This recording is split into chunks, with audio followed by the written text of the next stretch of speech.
The next item of business is consideration of business motion 23447. This is the motion in the name of Graham Day on behalf of the Parliamentary Bureau to set a stage 3 timetable. Does any member wish to speak against this motion? No. Can I just call Miles Briggs on behalf, in the absence of the Minister, I'll call Miles Briggs, a member of the Bureau, to move this motion. Sure. Formally moved, Presiding Officer. Thank you very much.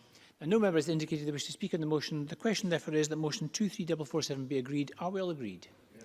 We are agreed. Thank you, Mr Briggs. So the next item is stage 3 consideration, stage 3 proceedings on the Period Products Free Provision Scotland Bill. In dealing with the amendments, members should have with them the marshalled list and the grouping of amendments. I would just remind members, and the bill as amended at stage 2. Just to remind members, the division bell will sound and proceedings will be suspended for 5 minutes for the first division of the afternoon, and the period for voting for each division will be up to 1 minute. And I would also remind members that members who wish to speak in the debate in any group should just press the request to speak button as soon as I call the group. So we're going to turn to the marshalled list. Group 1, duties on education providers, buildings where provision of period products mandatory and consultation. And can I call Amendment 1 in the name of Monica Lennon, grouped with amendments as shown. Monica Lennon to move Amendment 1 and speak to all amendments in the group. Thank you, Presiding Officer. I'm pleased to be speaking to the first of my Stage 3 amendments today. Amendment 1 and the other amendments in this group in my name relate to Section 5 of the Bill, which deals with period product provision in education settings, specifically the number of locations on student campuses where products should be available. At Stage 2, the Cabinet Secretary had initially proposed a statutory minimum of only 1 location on each student campus, but after further discussions, I lodged a further amendment which provided for a stronger minimum requirement of 1 location in each building normally used by pupils or students. I was pleased that this amendment was agreed to at Stage 2 and is now Section 5.3 of the amended bill. At Stage 2, concerns were raised, however, that the amendment could make it necessary to provide period products in some inappropriate buildings, for example, farm buildings in an agricultural college or buildings in rural areas that are not frequently used. I acknowledge those concerns and gave a commitment to bring forward amendments at Stage 3 to try to improve the drafting. Amendments 1, 2 and 3 are minor drafting amendments that adjust Section 5.3 to make clear that the requirement to provide period products in a building normally used by pupils or students applies even if that is the institution's only building. The main amendment in this group is Amendment 4. This makes clear that products do not have to be provided in a building, even if it is normally used by pupils or students, if that building is not suitable. This might be, for example, because there are no toilets or changing facilities in that building. The amendment also makes clear that the question of what makes a building suitable or unsuitable has to be something that education providers consult on before a decision is taken. So the views of students is paramount. Amendments 5 and 6 in the name of the Cabinet Secretary are consequential amendments to Section 6D as a result of the consultation required by Amendment 4, which I also support. I move the amendments in my name.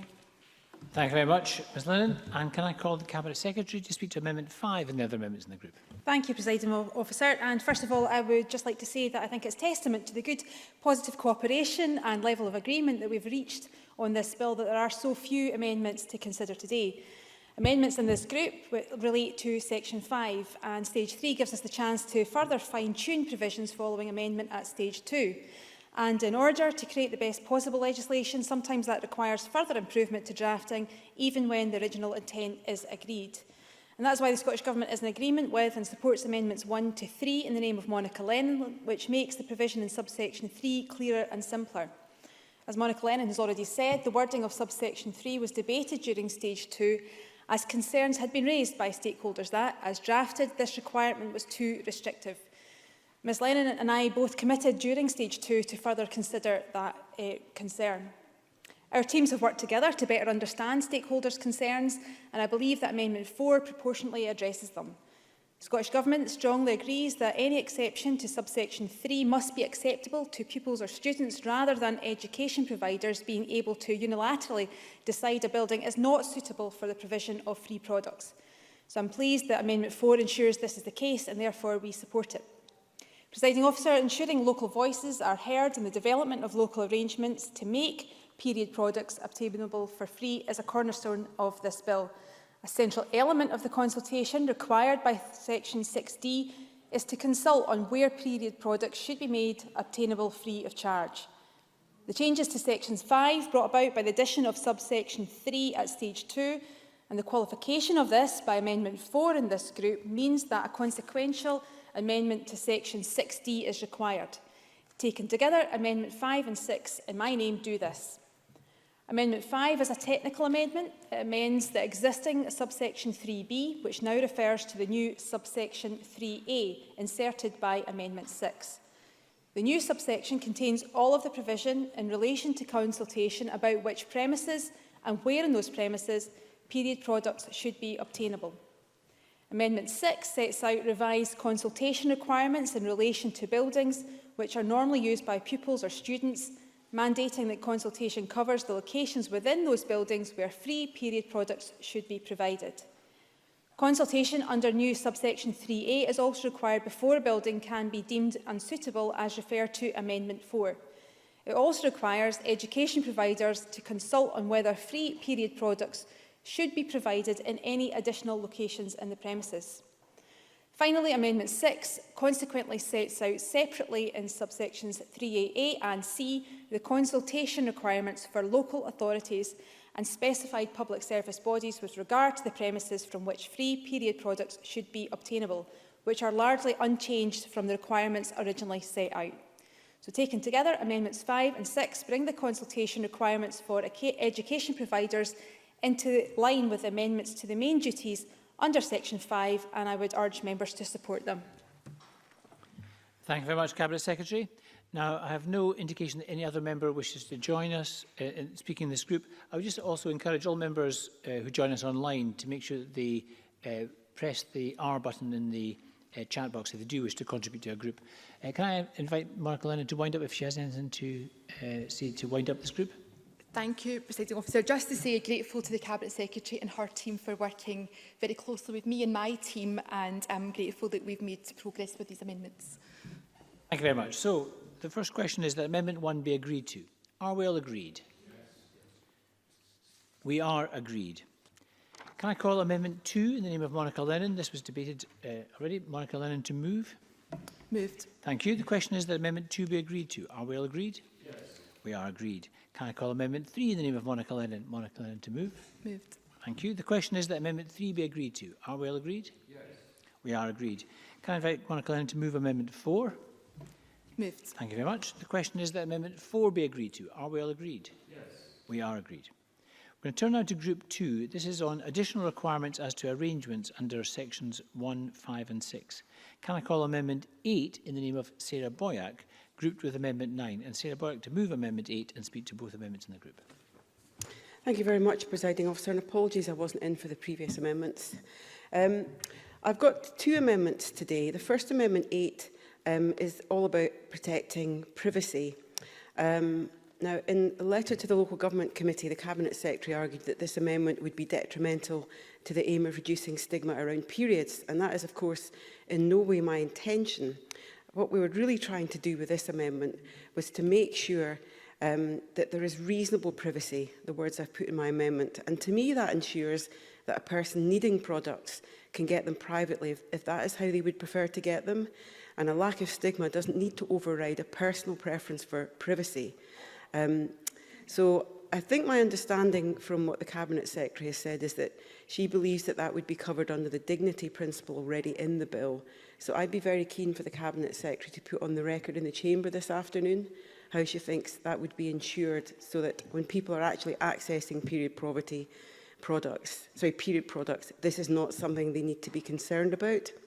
My second amendment, number 9 today, its intention is to ensure that at no point will receiving products free of charge be linked to receiving other benefits, both because that undermines the principle of the bill and because doing so would put additional burdens on people by requiring them to prove that they're entitled Now, again in her letter, the Cabinet Secretary explained that the wording of this amendment may hamper existing schemes which are linked to other services, such as health visitor visits, but they aren't contingent on these services. So I get that, but again, I want the assurance that this is not something that people need to be concerned about, people who need these products, that they're not going to have to prove it, and that they're not going to be they're not going to miss out on getting these products.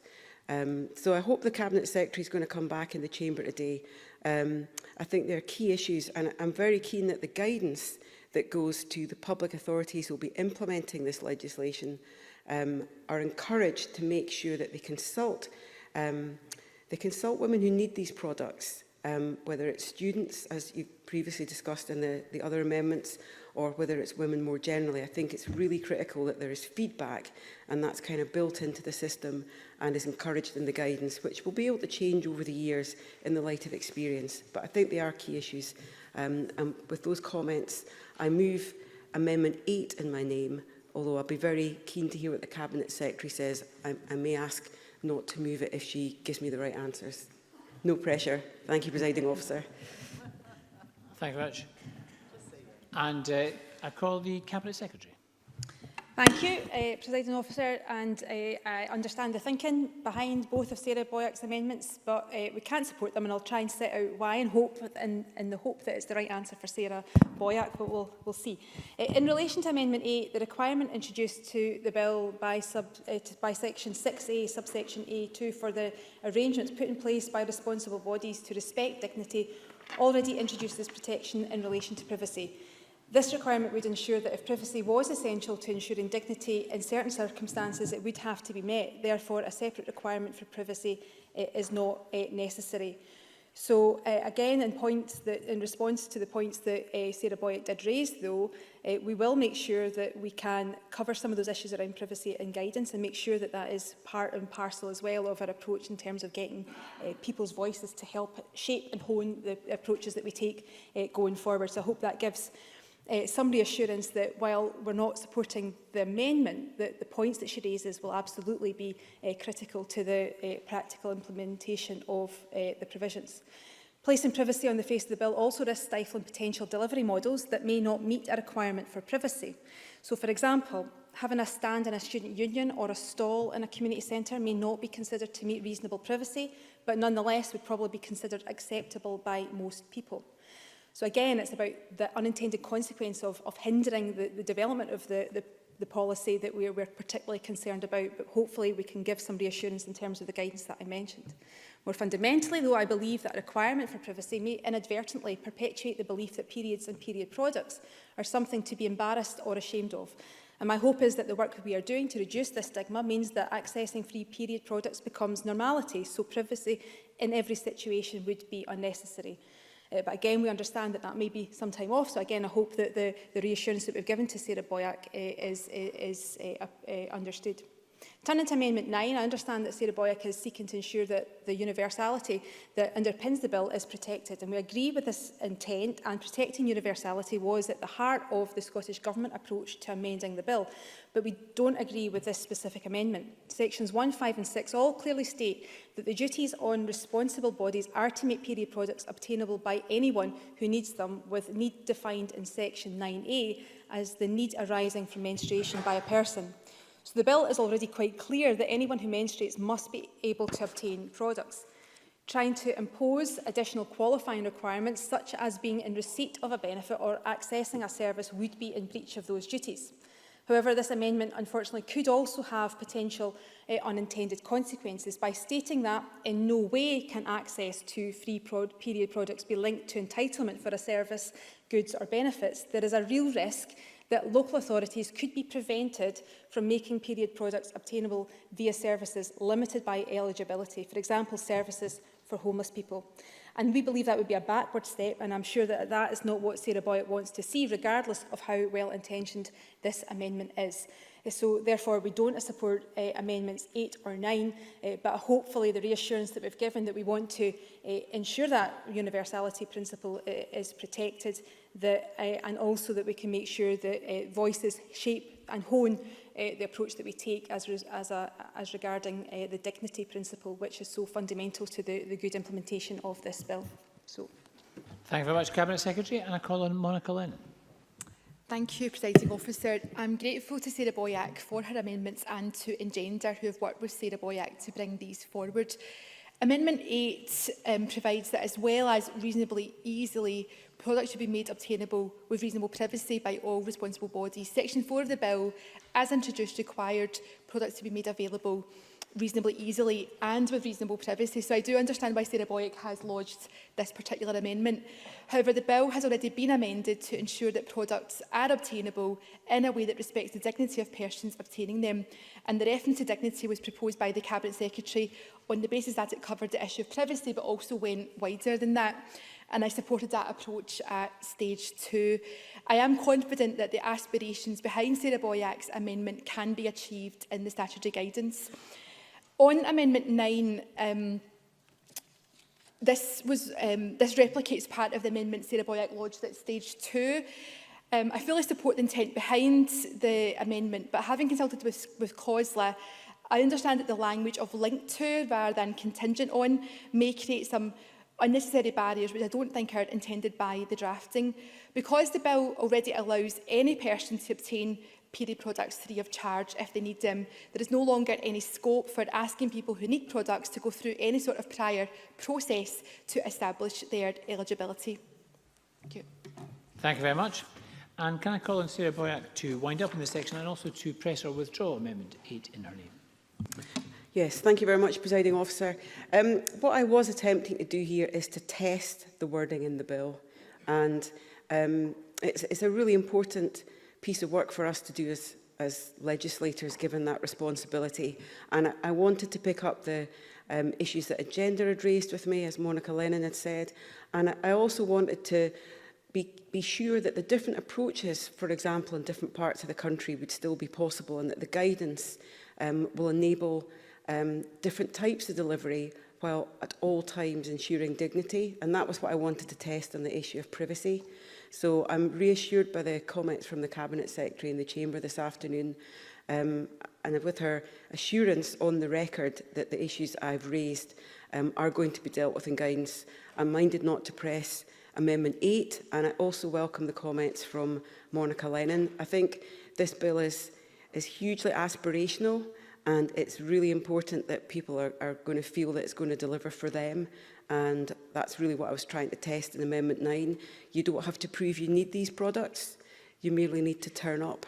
And the organisation mandated by this bill will have them in place for you. And feedback, consulting those who've used the facilities, I think that's something we would want to encourage. And unlike Monica Lennon, I would want to welcome the fact that local authorities have been trying different ways to make sure that products are available. That's great. And they can learn from each other. But with these reassurances on the record, with your permission, I'll not push Amendment 8 and I won't move Amendment 9. Thank you, Presiding Officer. Thank you, Ms Boyack. Ms Boyack wishes to withdraw Amendment 8. Does any member object? No member does. And Ms Boyack has indicated she does not wish to move Amendment 9. So we're going to turn to Group 3. This is guidance as to delivery models. Can I call Amendment 10 in the name of Alexander Stewart in a group on its own? Alexander Stewart to move and speak to Amendment 10. Thank you, Presiding Officer. I'd like to acknowledge, first of all, the work that Monica Lennon has done on this bill and congratulate her on the achievements that she has secured so far and look forward to this progressing further forward. As my amendment at stage 2 looked at the whole role of this area, and at stage 3 it seeks to require the first guidance issue to clarify the delivery model which could be used by local authorities for period products in the duties under section 1(3)(b). I am aware that the Cabinet Secretary once again is not intending and is not minded to support this amendment, as she feels it could and would be difficult to predict the uptake and costs associated with the optional postage. I do, however, acknowledge the support and her commitment to work with COSLA, presiding officer, and local councils over the implementation costs of the bill, and the reassurances that have been sought and have been discussed during this whole process. And I'd also like to welcome the Cabinet Secretary's commitment to ensure that the guidance is as helpful as possible for all of the responsible bodies that are involved in this process. Thank you, Presiding Officer. Thank you very much, Mr Stewart. And sorry, did Mr Stewart move the amendment? And I move the amendment in my name. Thank you, very much indeed. Can I call the Cabinet Secretary? Thank you. Presiding Officer, Amendment 10 is very similar to the amendment brought but not moved by Mr Stewart at stage 2, and it seeks to mandate that the guidance that will be issued under section 6B to local authorities must specifically include guidance on delivery models that could be used in relation to their duties under section 1(3)B.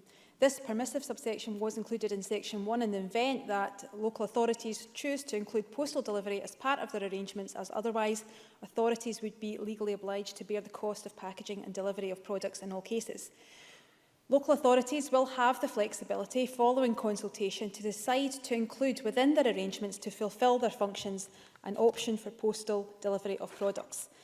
Section 1(3)B provides in law for local authorities to be able, if they choose to include this option in their arrangements, to charge for the packaging and delivery of products. However, if postal delivery is the only way that an individual might be able to access the free products through the arrangements that have been put in place, postage and packaging should be free.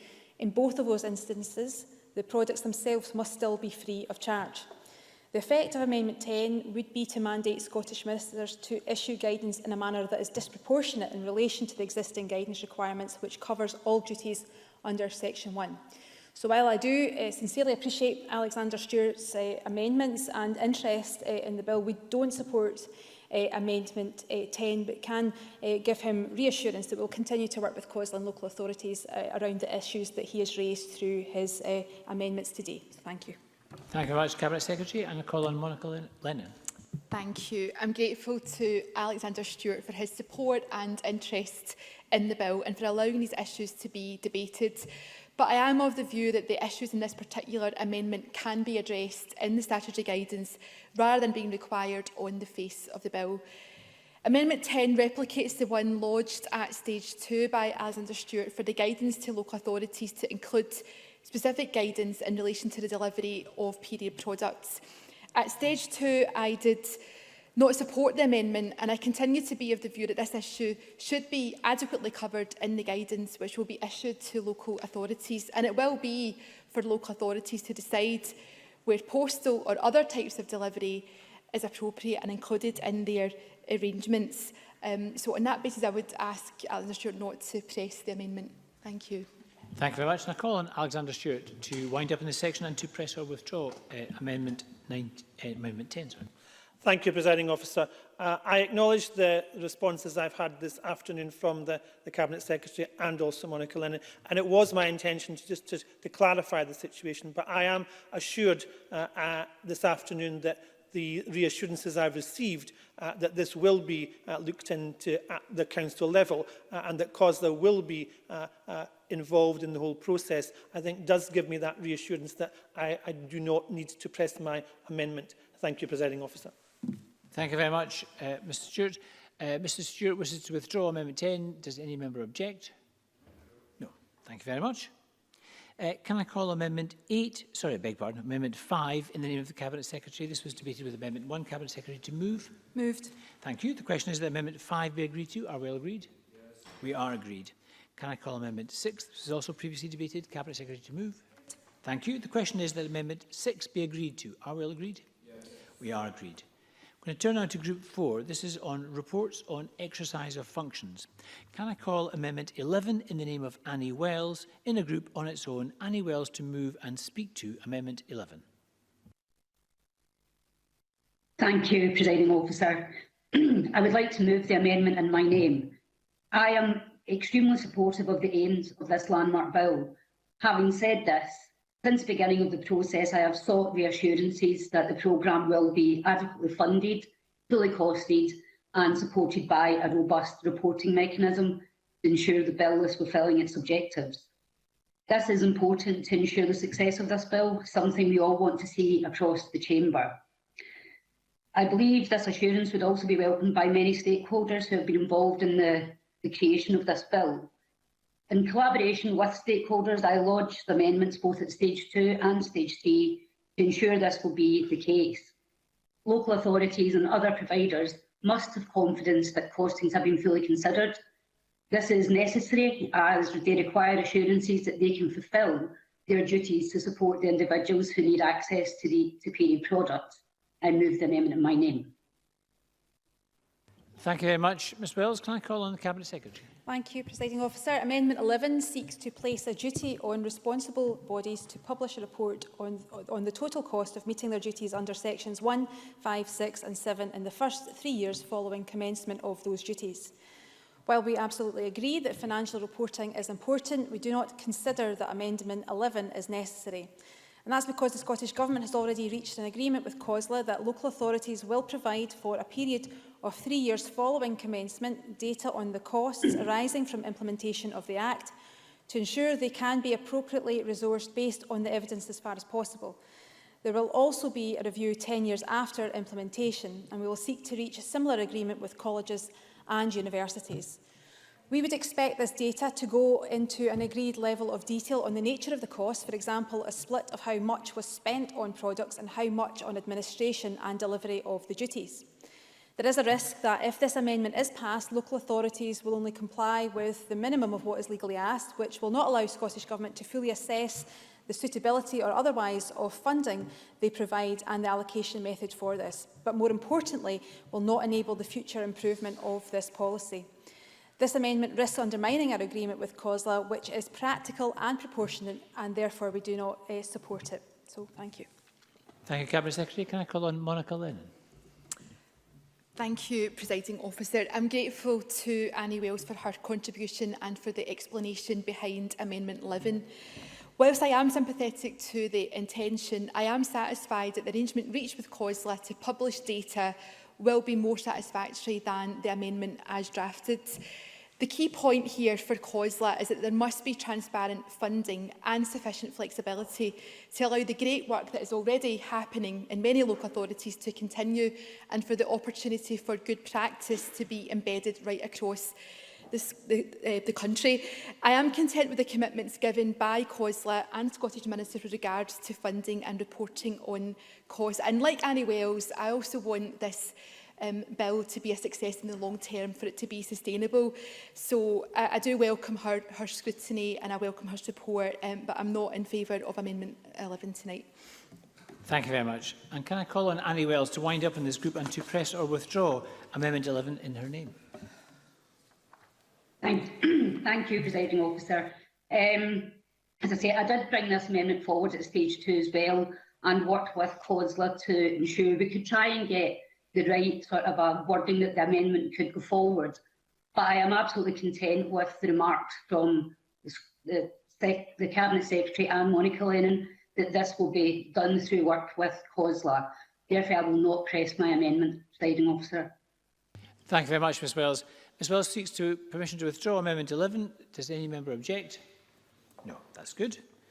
Moving on to Group 5 on commencement. Can I call Amendment 7 in the name of the Cabinet Secretary in a group on its own? Cabinet Secretary to move and speak to Amendment 7. Okay, thank you, Presiding Officer. This is a minor amendment to correct an inconsistency arising from the insertion of Section 9A by amendment at Stage 2. As currently drafted, Section 11 provides that Section 9A on key definitions and Section 10 on interpretation will come into force on different days. It would be preferable for all sections which contain definitions in the Act to come into force at the same time. Amendment 7 corrects this inconsistency and ensures that Section 9A will come into force on the day after Royal Assent along with Section 10. So I move Amendment 7 in my name. Thank you very much. Does Ms Lennon wish to add anything? Nothing to add on what is a technical amendment. Thank you. Thank you very much. Cabinet Secretary, nothing to add. The question is that Amendment 7 the question is that Amendment 7 be agreed to. Are we all agreed? Yes. We are agreed, and that ends consideration of amendments. Now, as members may be aware, At this point in the proceedings, I'm required under standing orders to decide whether or not, in my view, any provision of the bill relates to a protected subject matter, that is, whether it modifies the electoral system and franchise for Scottish parliamentary elections. In the case of this bill, in my view, no provision of the Period Products Free Provision Scotland Bill relates to a protected subject matter. Therefore, it does not require a supermajority to be passed at stage 3. So we'll just take a short pause there before... Yes, okay. Well, actually, why don't we move on and the presiding officer will take over when I resume. So the next item of business is a motion on, a debate on motion 23328 in the name of Monica Lennon on the Period Products Free Provision Scotland Bill. I invite all members who wish to contribute to press their buttons, and I call on Monica Lennon to speak to and to move the motion. Thank you, Presiding Officer. I opened the Stage 1 debate by saying we are standing tall on the shoulders of generations of feminists, trade unionists and equality campaigners. 9 months on, I am delighted to be standing here tonight to open the final debate on the Period Products Free Provision Scotland Bill. We've got here because we have worked together. We have shown that this Parliament can be a force for progressive change when we collaborate. Our prize is the opportunity to consign period poverty to history. In these dark times, we can bring light and hope to the world this evening. We have come a long way on this journey from 2016, when I first asked questions in Parliament about period poverty. Parliament has already supported the principles of universal access to free period products. And if we pass this bill into law at decision time, no one in Scotland will ever have to go without period products again. And it matters now more than ever because periods don't stop in a pandemic. Around the world, there are places where campaigners and politicians have taken important steps to improve access to period products. But there isn't a country in the world yet where gender equality has been achieved. Globally, the struggle for equal rights for women and girls continues. On the issue of period dignity, I am beyond proud that Scotland is leading the way, and we have moved at a fast pace in a short space of time. When I posed questions to the Scottish Government in 2016 about what was being done to address period poverty, it was clear that UK-wide austerity was having an impact. And sadly, we know that in times of economic crisis, it is too often women and girls who are disproportionately disadvantaged. The thought of anyone having to go to a food bank for foods, toiletries and essential period products remains unacceptable, and we have huge work to do to address wealth inequalities in our society. 4 years on, that economic struggle has not got any better. In fact, the impact of the COVID-19 pandemic on public health and on incomes only makes the case for this bill even stronger. Periods don't stop for pandemics, and the work to improve access to essential tampons, pads and reusables has never been more important. I am grateful the bill has reached this final stage, and for that I pay heartfelt tribute to the Cabinet Secretary, Aileen Campbell, for her collaboration, and to her officials and my own team who have worked tirelessly together on this legislation, particularly in recent months and weeks. We have worked closely on amendments and achieved consensus. My thanks also to the Local Government and Communities Committee and to the exceptional non-government Bills Unit, especially to Andrew, Mary and Claudia. Thank you. I also want to thank COSLA President Councillor Alison Everson for her support and leadership. The dedication and hard work that's already happening on the ground across Scotland's councils has made progress possible. This bill is built on equal partnership, and local authorities and education providers have demonstrated their commitment time and time again.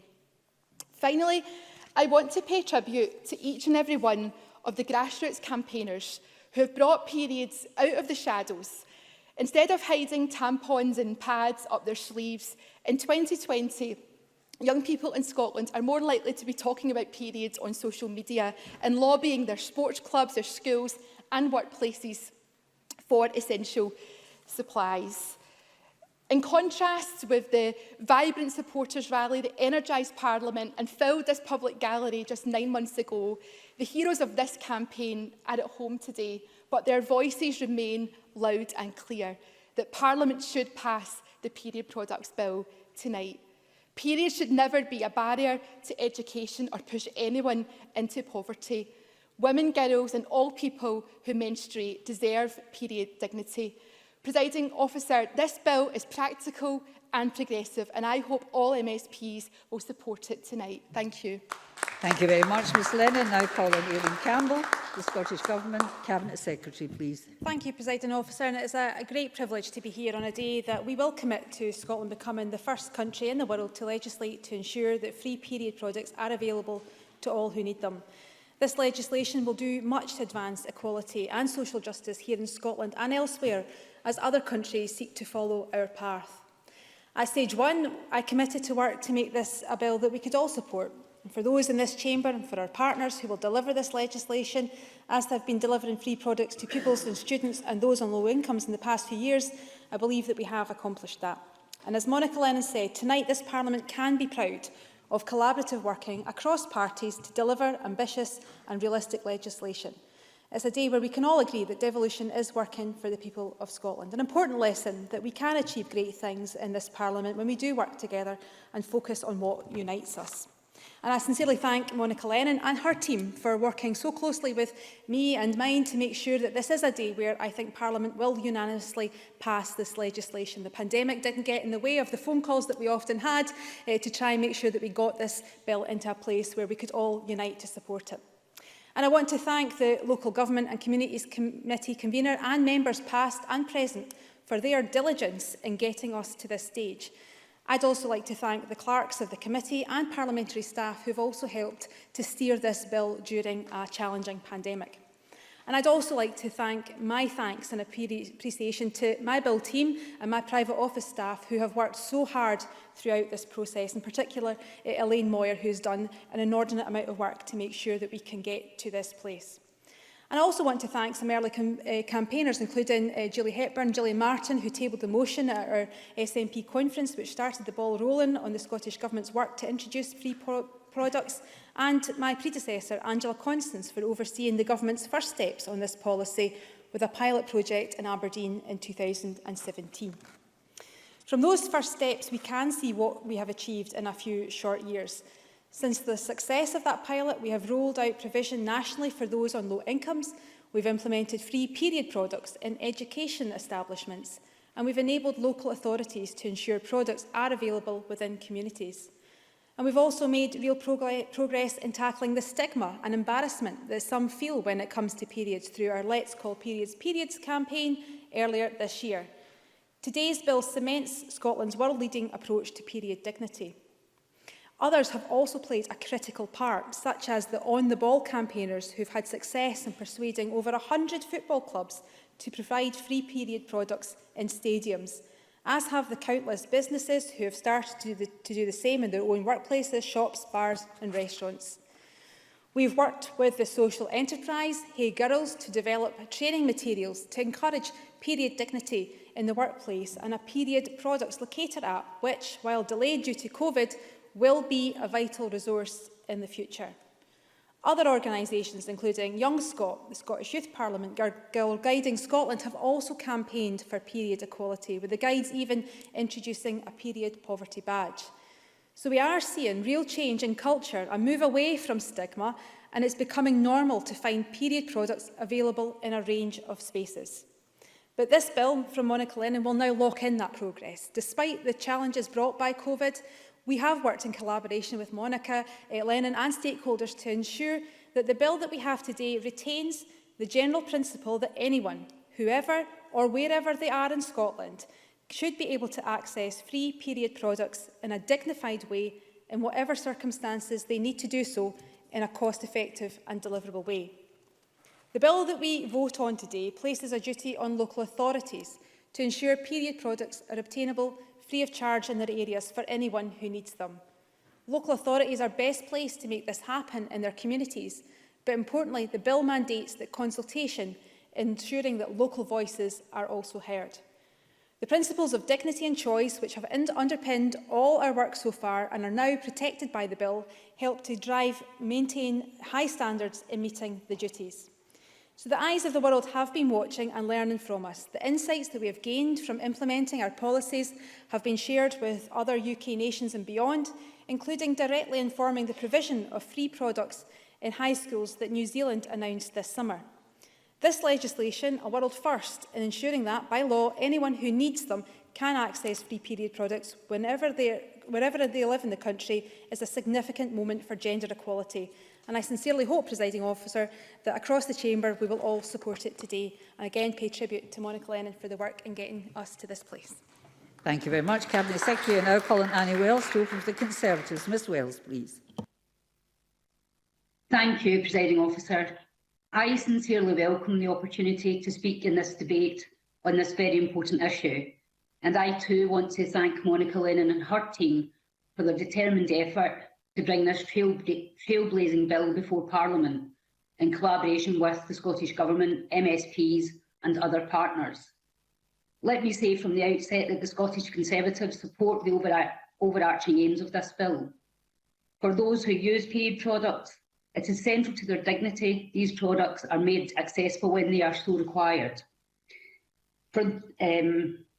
However, as many groups and organisations have made clear throughout this process, there are obstacles in place which hinder any individual's ability to access essential period products. It is an issue we must tackle head-on. Obstacles to access can clearly have a detrimental impact on the well-being of those who use period products. Most significantly, not having access to period products can lead to serious health complications.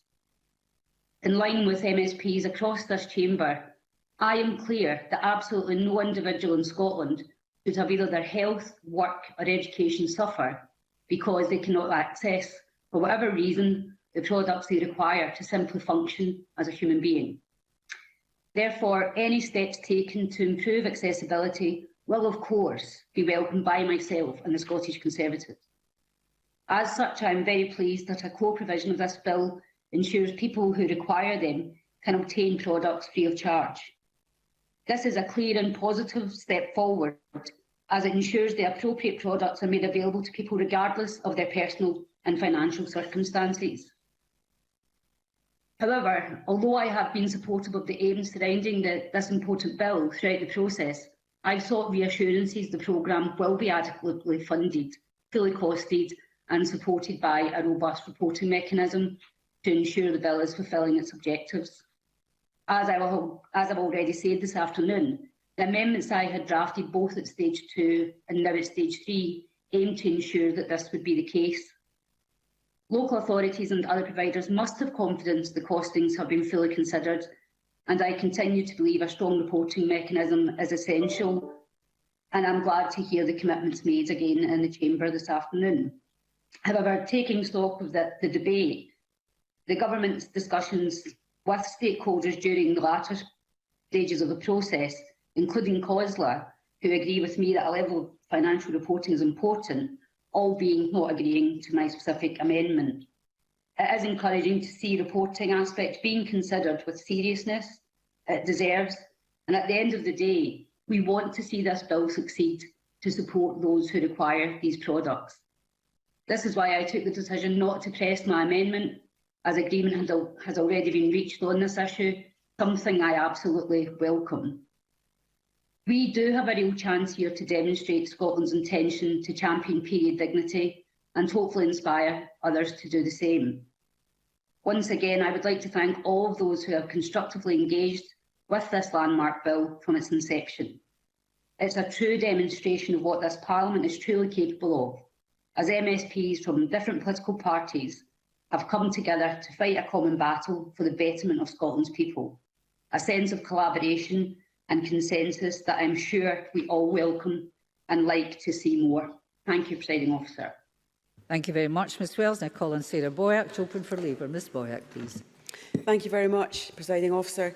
Today, I think we're doing what this Parliament was designed to do. We're improving the lives of people in Scotland, but we're also making history at the same time. And I do want to add the comments of colleagues to congratulate my Labour colleague Monica Lennon for getting the bill to this stage. And I also want to recognise the tremendous amount of work she and her team have put into making this possible, not just over months, but over years now. I also think it's important to recognise the important work of grassroots campaigners who pushed hard to influence the government's approach to this bill. That was a fantastic contribution that they made. We had a range of trade unions, the EIS, Endometriosis UK, Children in Scotland, Barnardo's, the Poverty Alliance, Disability Equality Scotland.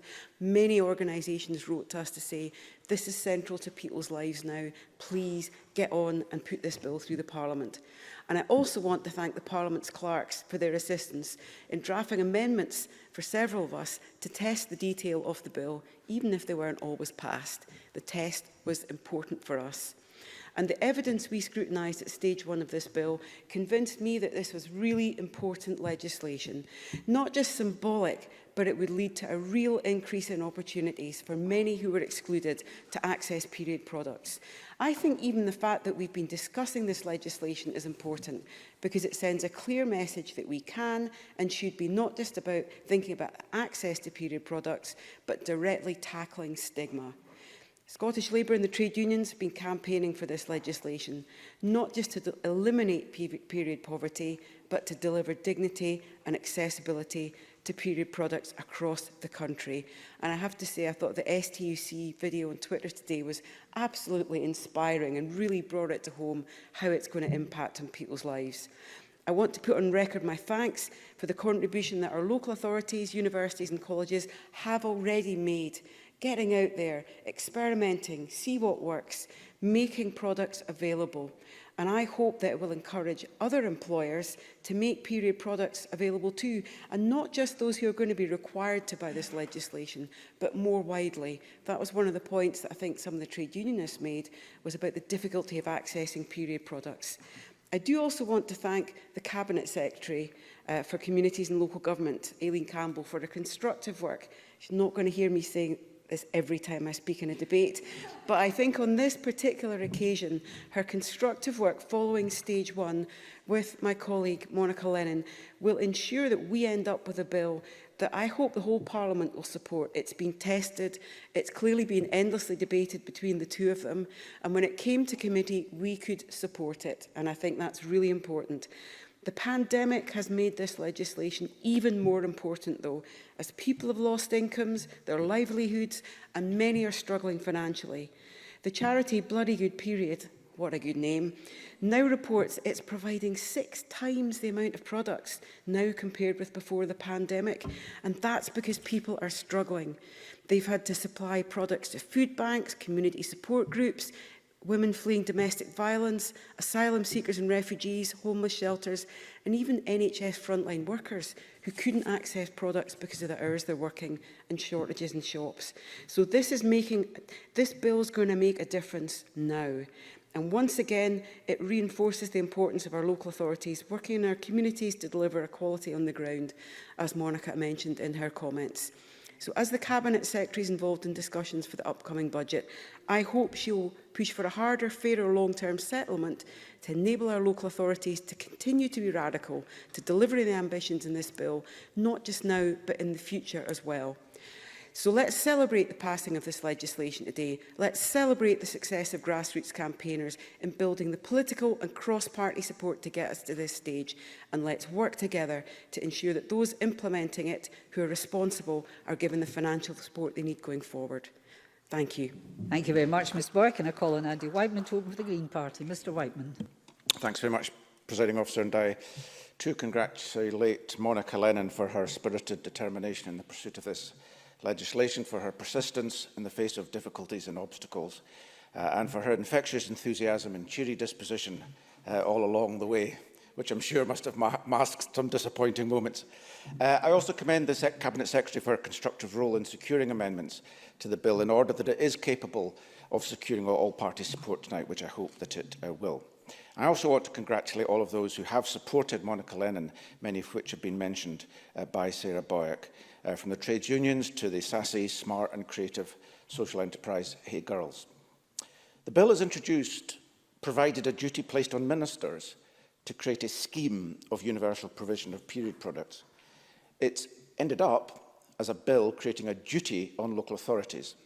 And I believe this is a far more elegant solution, and I commend COSLA in particular for its commitment, its hard work and its engagement in what has been a slightly difficult conversation at times.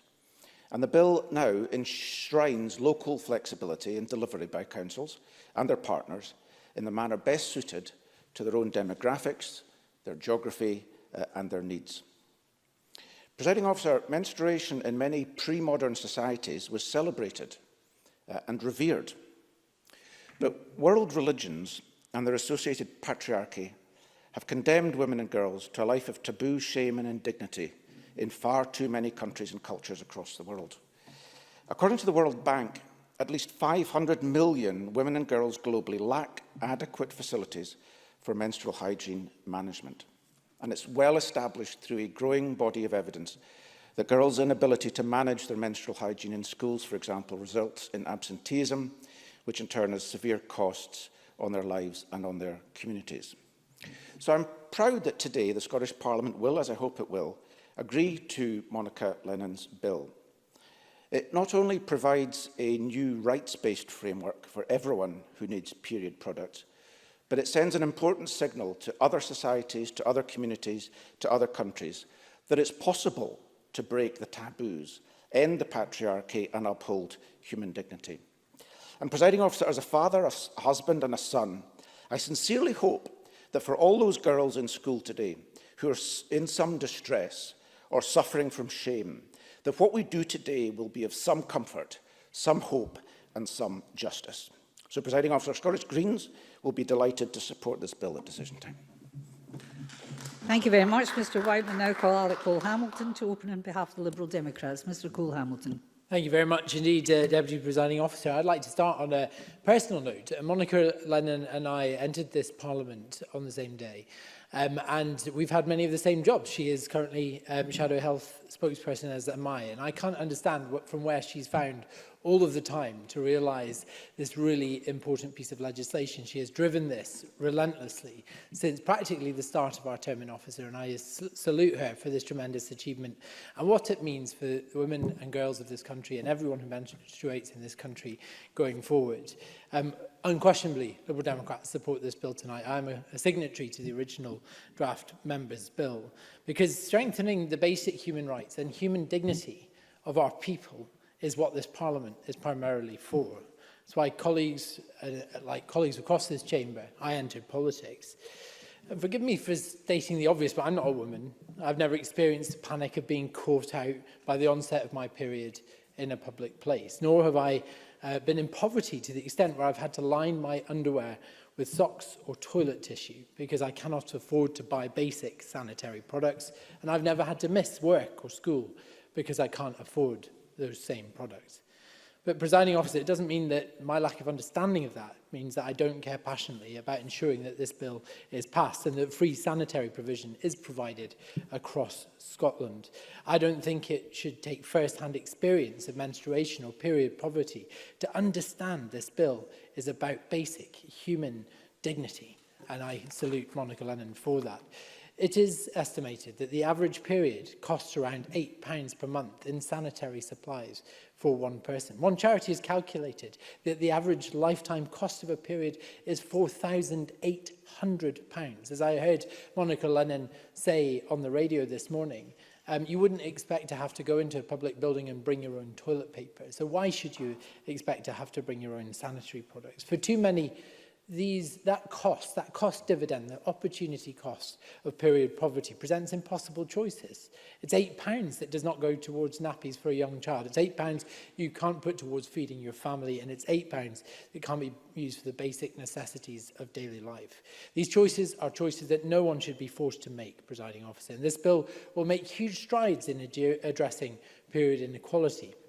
But beyond this, we need to start talking about periods as part of everyday life that too many in society are so uncomfortable discussing. We need to bring it out of the shadows. This in turn needs to be part of a wider commitment to open discussion and understanding about even the most sensitive aspects of health and well-being. It is with great pride that my party and I will support this bill tonight, and once again I congratulate Monica Lennon heartily on her achievement today. Thank you very much, Mr Cole-Hamilton. I think I'm calling James Dornan. Yes, I am. Mr Dornan, please. I'm delighted to hear it, Presiding Officer. Thank you very much. As the only MSP not to support this bill at stage one and the convener of the Local Government and Communities Committee, I'm delighted to be able to speak today about both my support for this bill as it's now presented and the work of the committee in scrutinising what has become a truly collaborative piece of policy making. It's always good to see members and government working together across the political divide to create important legislation, and it does show what can be achieved when we do so. The Local Government and Communities Committee was lead committee in scrutiny of the bill at stage one between September 19 and February 2020 when we published the report. Even at that time, we commended Monica Lennon's work and her collaboration with the Cabinet Secretary. That joint work has helped to highlight the issues of access and affordability in relation to period products and the stigma that goes with them.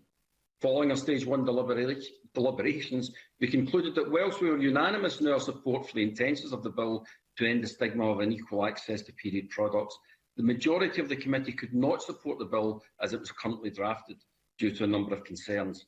The disparity between the costs presented in the financial memorandum and the cost estimated by the Scottish Government to implement a universal scheme, legislation that would pose a duty on as yet unidentified public bodies which would have a cost but not compel the Scottish Government to fund it, a lack of support for the initially proposed voucher scheme and the additional administrative burden and costs associated with postal delivery. It's therefore very welcome to see a completely different picture at stages 2 and 3, and that many of these concerns have been addressed in a largely collaborative way between the member in charge and the Cabinet Secretary. Many amendments agreed on by the committee during stage 2 proceedings had been jointly agreed to by the Cabinet Secretary and the member in charge. Prior to that, there was only one vote during proceedings. As a result, what we see before us today is a bill which is far more workable. It keeps Ms Lennon's principles aim to make period products available free in Scotland for anyone who needs them by law, but does so by allowing local authorities the freedom to do what is most appropriate locally to meet that stated aim. Therefore, the principles of the choice, privacy and removal of stigma are maintained, but using a flexible and sensible approach. It's also worthy of note that a revised financial resolution from the Cabinet Secretary has now been finalised in collaboration with the member in charge, and this is a welcome addition given the committee's significant concerns surrounding the costings. So also to finish, I'd like once again to congratulate Ms Lennon for bringing this bill forward, the Cabinet Secretary for her determination to ensure that the good works already in place were built on, and all those organisations and individuals who have been campaigning for this for so long, some who were mentioned earlier by the Cabinet Secretary. Today is a good day for all of them, a good day for women, young girls and all others, however they identify, who menstruate, and it's been a good day for the Parliament. Thank you very much. Thank you very much, Mr Dorn. I call on Mary Fee to close for Labour, please. Ms Fee. Thank you, Presiding Officer. And there are many people and many organisations to thank for bringing this bill to stage 3 today. And my colleague Monica Lennon has worked hard and diligently to secure the passage of the Period Products Scotland Bill. And women and girls across Scotland will be grateful to Monica Lennon for her commitment to ending period poverty. And can I also thank colleagues from across the Chamber for their contributions in what has been a short but nevertheless very important and historic debate today. And with the backing of a wide range of campaigners, third sector groups and trade unions, the bill has justifiable and widespread support across Scotland and should be welcomed as a positive step in equality and social justice. Entering work and education comes with many fears and anxieties. Lack of access to period products should not be one of them.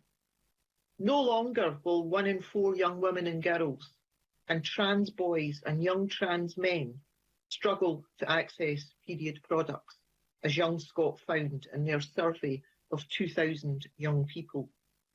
No longer should the physical health of anyone be at risk because of lack of access to period products. No longer should anyone feel shame or stigma about their period and the affordability of period products.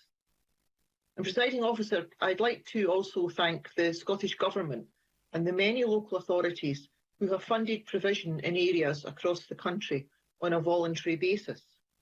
This legislation will make that a legal requirement and shows once again that Scotland can be a leader in equality and social justice. The coronavirus pandemic has exposed the poverty and job insecurities across Scotland. And at a time when people are worried about their incomes and job security, the last thing they should be worried about is having to afford period products. Food banks have been tremendously supportive in providing a range of sanitary products throughout the pandemic and long before. And with the legal requirements contained in this bill, this should help food banks focus more on ensuring no one goes hungry. And this is the sad reality we have faced in the last decade of austerity. And finally, Presiding Officer, can I once again offer my support and congratulations to Monica Lennon on the progress of the Period Products Scotland Bill. And I look forward to Parliament voting to end period poverty at decision time today. Thank you. Thank you very much, Ms Fee. And I call on Alexander Stewart to close for Conservatives. Mr Stewart, please. Thank you, Deputy Presiding Officer. I'm pleased to be able to close this afternoon's debate on a very important issue of the free provision of period properties for the Scottish Conservatives. And firstly, I'd like to pay tribute to Monica Lennon for her tireless campaign in raising awareness about this issue and seeking to find a positive solution. We all agree it is not and should not be individuals who struggle to access sanitary products due to poverty. It is, however, very clear that many face this problem in Scotland today. A survey for Plan International UK found that a significant 1 in 7 had at one time or another struggled to afford sanitary products.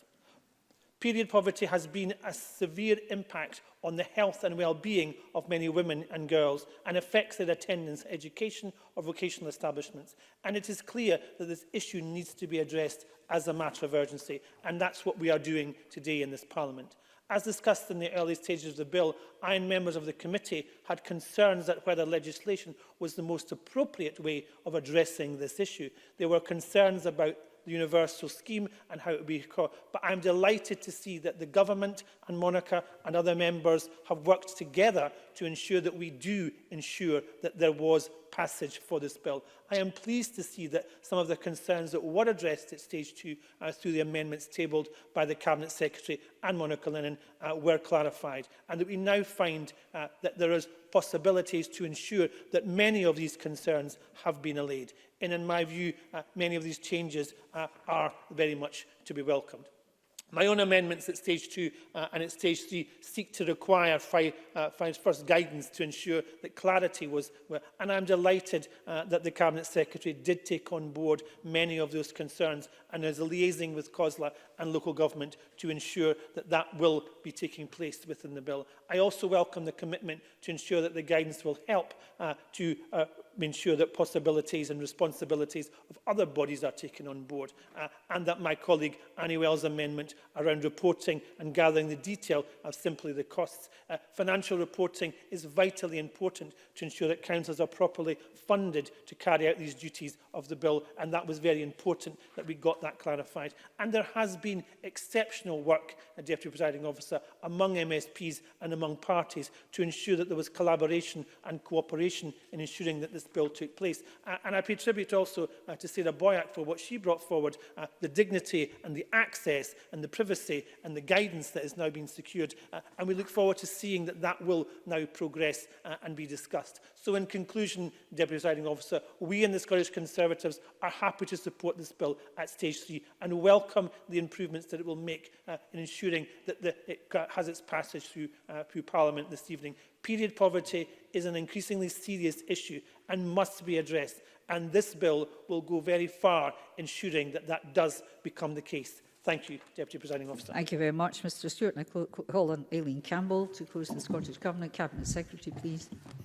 Thank you, Presiding Officer. Today, the Scottish Parliament is taking an important step to protect in law the good work already put in place by the Scottish Government and others. And I thank members for their many excellent contributions to the debate and the reflections on the importance of access to free period products. It's clear that everyone in this chamber agrees that no one in our society should have to suffer the indignity of not having the means to meet their basic needs, and that being able to access period products is fundamental to equality and to dignity. And this legislation shows what can be done when the entire Parliament recognises a need for action and to build on cross-party consensus and collaborative work. It has been an example of this Parliament at its best in particularly challenging times, and I'm really proud to have been able to play a part of this work. Since the successful Aberdeen pilot, we have rolled out provision nationally for those on low incomes. We have implemented free period products in education establishments around the country. We've enabled local authorities to ensure products are available within communities, and we've made real progress in tackling the stigma and embarrassment that some people feel when it comes to periods. A few years ago, I don't think any of us could have imagined a campaign to tackle the stigma that still surrounds periods, like our Let's Call Periods Periods campaign earlier this year, which saw posters challenging stereotypes about periods on the bus stops and even in adverts in cinemas. But Andy Whiteman's recognition of the social taboo and stigma associated with periods is still a global challenge, and that recognition is right and still something that we all need to collectively work to challenge. But we all know, of course, that this bill passing today is not the end of the hard work, and I know that members will be interested in the next stage as we seek to implement the Act. And we will act as quickly as we can after royal assent to consult with stakeholders, to produce clear guidance reflective of all the views that we've heard today for local authorities and education providers to ensure that their duties and obligations in respect of the legislation are understood, so that all bodies can strive to achieve some of the excellent examples of delivery from right across the country. In my opening speech, I mentioned the global attention has been focused on Scotland in relation to free period products. Passage of this bill today will send a very important message about the kind of country we want Scotland to be. And that is a gender-equal Scotland, where no one has to go through the indignity of using unsuitable materials to manage their periods, or to go without to stretch household budgets further to buy products for their children, or to miss out on education. A Scotland where no one has to hide a tampon up their sleeve. We want to create a country where everyone is able to participate in society and achieve their potential. And many people have played their part in getting us to this point. So before I close, I want to pay tribute again to the delivery partners, individuals, campaigners, organisations, MSPs from right across this Parliament, and of course Monica Lennon, who have led us here today. She and her team should be rightly proud of their achievements today, and I thank them for their collaborative working on getting us to this stage. And just as we can all be proud that today that Scotland remains a world leader in period dignity and that the Parliament is united in the provision of free products. As Chelsea Clinton tweeted in response to our landmark provision in education settings, "Thank you, Scotland, for leading the way. Hopefully Scotland is only the first country to do so, not the only country." 2020 has been a horribly traumatic year, and as it comes to an end, we can look to a future, if voting to support this bill tonight, where lives will be improved and Scotland's world-leading role will be continued. So I thank you again to all the MSPs who have taken part in helping us to make this bill what it is, but to pay particular tribute to Monica Lennon for her work and for working with us to make sure that we have a bill that we can all be proud of. Thank you. And I call on Monica Lennon, as member in charge of the bill, to wind up the debate. Ms Lennon, you can take up till 6 o'clock if you wish. It's not imperative, it's just if you wish. Thank you, Presiding Officer. You're very kind, as always. I am so grateful to MSPs for their contributions to the debate this afternoon, and I would like to pay thanks again to the Cabinet Secretary for her comments and for her commitment to the bill, and I associate myself with her remarks. There are so many people to thank for their support for this legislation, and there's so much to say with so little time to say it in, even though I have maybe an extra minute or two on the clock. To the early pioneers like South Lanarkshire College and North Ayrshire Council, they were among the first organisations to provide free period products before it became welcome Scottish Government policy and when the parliamentary process for this bill was still very much in its infancy. I am eternally grateful for their vision and commitment. They showed that this could be done. And I am grateful too to the Cabinet Secretary's predecessor, Angela Constance, for her initial work getting the pilot scheme underway in Aberdeen before she passed the baton on. Over the years, I have visited dozens of amazing organisations the length and breadth of Scotland who have been playing their part to end the cycle of period poverty. Dundee University, Forth Valley College, Seafine in Aberdeen, Lanarkshire Carer Centre and Community Links in my own region in Lanarkshire, and too many more to mention in the few minutes I have left. It is thanks to the energy and belief of Girl Guiding Scotland, who have been champions of the need for legislation, to the pupils at Larbert High School in Falkirk, who are behind the Lady Business Group in their school, to the Scottish Youth Parliament and the Children's Parliament, to Erin, Orla and Michaela, who spearheaded On the Ball, which put period products into football stadiums, to the Equality Network and LGBT organisations for their solidarity and for ensuring trans men and non-binary people benefit from this bill too. To campaigners like Victoria Heaney, whose research helped people see that period poverty is real, and to Women for Independence for their passionate campaigning. To Perth and Kinross Association for Voluntary Services, who invented the iconic tampon taxi, and for transporting period products to those in need throughout lockdown. To Simon Community Scotland for their innovative period-friendly points and for their work on homelessness. To our local authorities who have embraced change and made free period products more widely available in libraries, leisure centres and community halls. It is also thanks to the incredible campaigning from trade unionists across Scotland who believe in period dignity for all workers. The STUC continues to break down barriers around menstruation and menopause, and I am delighted that Ros Foyer and Mary Senior are committed to continuing this work. Thanks to this amazing grassroots activism, universal access to free period products has become a mainstream campaign that every political party in this chamber has embraced. We all agree that no one should have to worry about where their next tampon pad or reusable is coming from. We are on the brink of passing this world-leading legislation. Scotland will not be the last country to consign period poverty to history, but we have the chance to be the first. This has been a long time coming, and I hope Parliament will unite behind the bill. I move the motion in my name. Thank you very much, Ms Lennon. And that concludes the debate on Period Products Fee Provision Scotland Bill, and it's time to move on to the next item of business after a short pause.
Thank you, colleagues. I am minded to accept a motion without notice to bring forward decision time to now.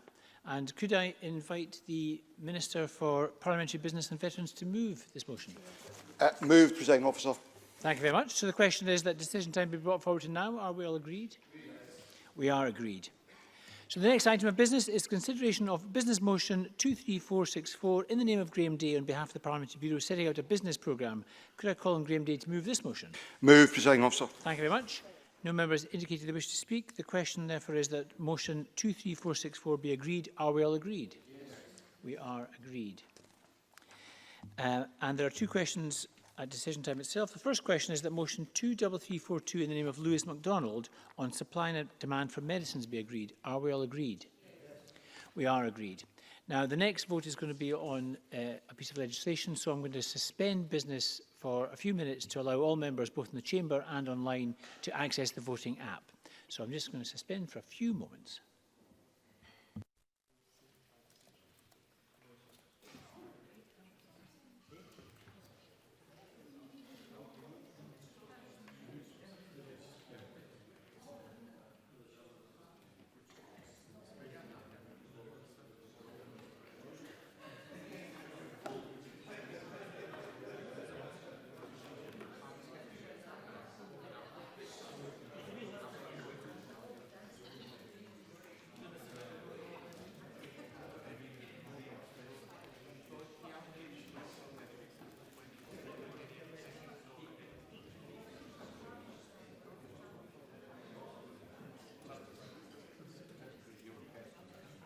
Thank you. The broadcast has now stopped, so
thank you very much, colleagues. That is us back. We now resume business, and we're going to move straight to the vote.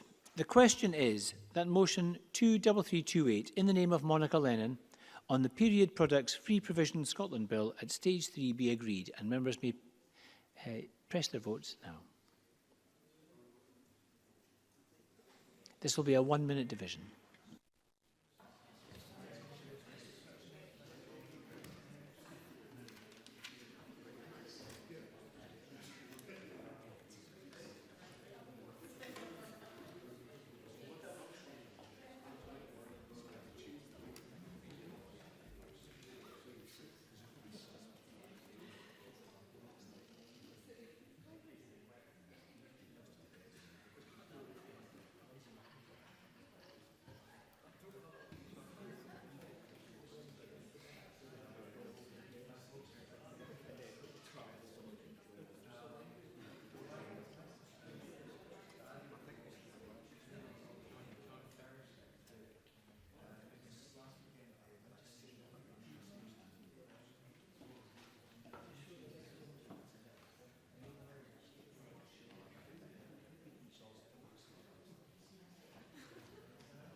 That vote is now closed. If any member had any difficulty voting, if they could indicate with a point of order either here in the chamber or online through the chat function.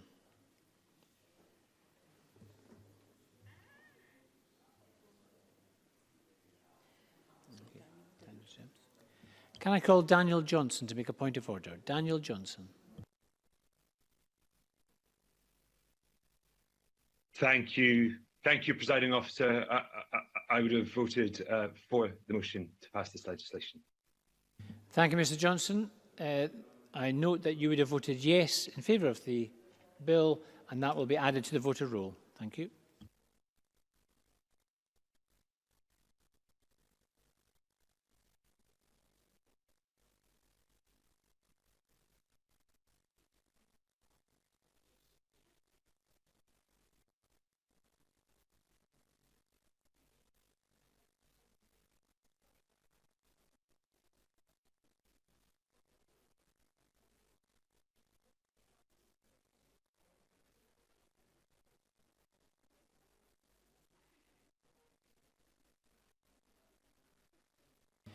Thank you. Can I call Fergus Ewing to make a point of order? Fergus Ewing, please. Presiding Officer, I would have voted for. I didn't get the PIN number. Thank you, Mr Ewing. I note that you would have voted for that motion. That has been noted.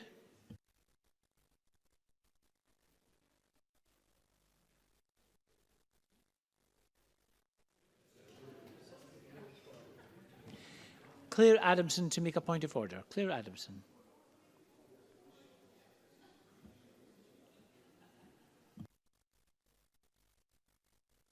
I'm afraid problems with blue teams again, which I will report back, but I would have voted yes. Thanks, Ms Adamson. You would have voted yes. And yes, we all heard the dog in the background. And that will be added to the voter roll. Thank you.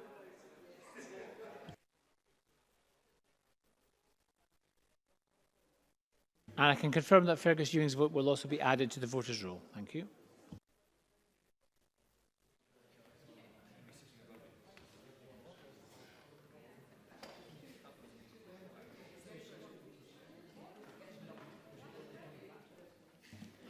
Maurice Corrie to make a point of order. Maurice Corrie.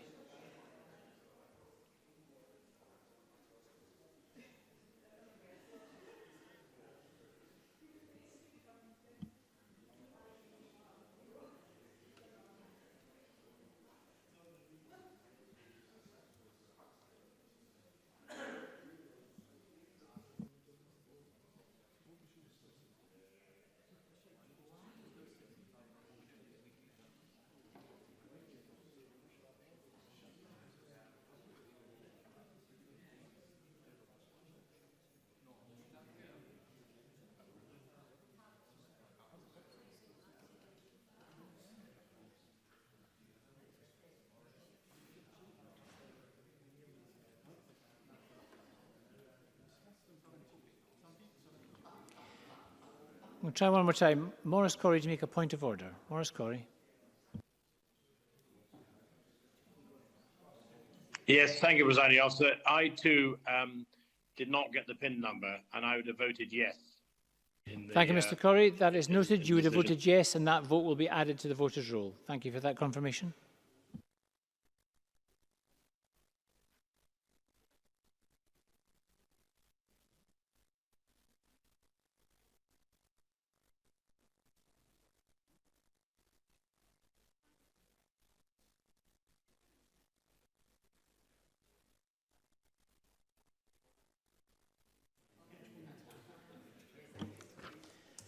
Thank you, colleagues.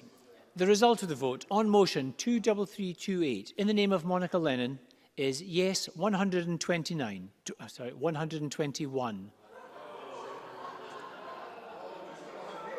Thank you. I'll read that one more time. The result of the vote on motion 23328 in the name of Monica Lennon is yes 121. There were no votes against, there were no abstentions. The motion is agreed and the Period Products Free Provision Scotland Bill is passed.